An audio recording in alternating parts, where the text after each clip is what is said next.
আজ ৪ জানুয়ারি বাংলাদেশ ছাত্রলীগের প্রতিষ্ঠাবার্ষিকী।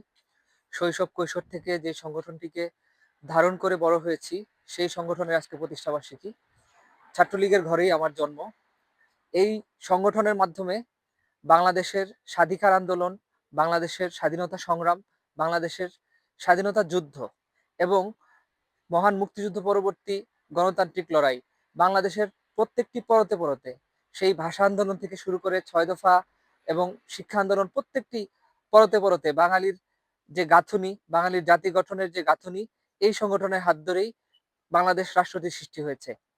এই সংগঠনের কর্মীরাই রক্তের সাথে রক্ত মিশিয়ে শপথ নিয়েছিল, যতদিন না বাংলাদেশ স্বাধীন হবে ততদিন পর্যন্ত তারা কোনো রকমের কোনো বৈবাহিক বন্ধনে আবদ্ধ হবে না।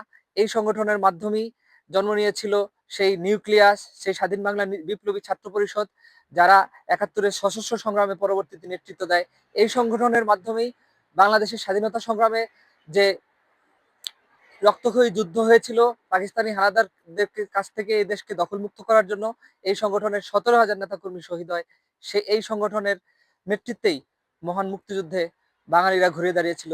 কিন্তু দুঃখের সাথে বলতে হয়, অতি দুঃখের সাথে বলতে হয়, এই সংগঠনটিকে আজকে বাংলাদেশে পরাজিত শক্তি, যারা ৭১-এর পরাজিত শক্তি, যারা ১৯৭১ সালের ১৬ ডিসেম্বর সেই রেসকোর্স ময়দানে পাক হানাদার বাহিনীর সাথে সারেন্ডার করেছিল, তারা আজকে বাংলাদেশকে দখল করে রেখেছে এবং এই সংগঠনটিকে তারা নিষিদ্ধ করেছে।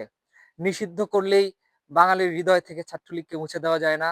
বাঙালির প্রত্যেকটি বাঙালির হৃদয়ে, প্রত্যেকটি মানব শিশুর হৃদয়ে, যারা বাংলাদেশকে ধারণ করে, যারা বাঙালিকে ধারণ করে, তারা ছাত্রলীগকে ধারণ করে। যতদিন বাংলাদেশ থাকবে ততদিন ছাত্রলীগ থাকবে।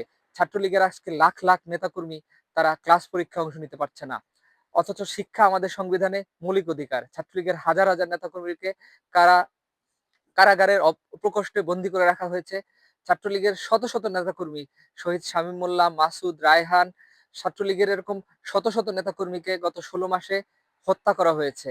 কিন্তু যেই সংগঠন রক্ত দিয়ে বাংলাদেশ তৈরি করেছে, সেই সংগঠনকে কি হত্যা করে দাবিয়ে রাখা যাবে?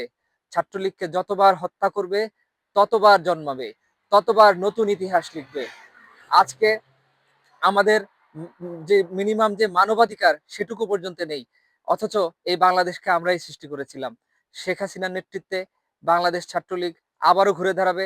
বঙ্গবন্ধুর আদর্শে বাংলাদেশ ছাত্রলীগ আবারও বাংলাদেশের মানুষকে একটি গণতান্ত্রিক ধারায় ফিরিয়ে আনার জন্য বাংলাদেশের মানুষকে নিয়ে রাজপথে এই অপশক্তিকে মোকাবেলা করবে এবং অচিরেই বাংলাদেশকে এই পাকিস্তানি ছায়া শাসন থেকে মুক্ত করবে।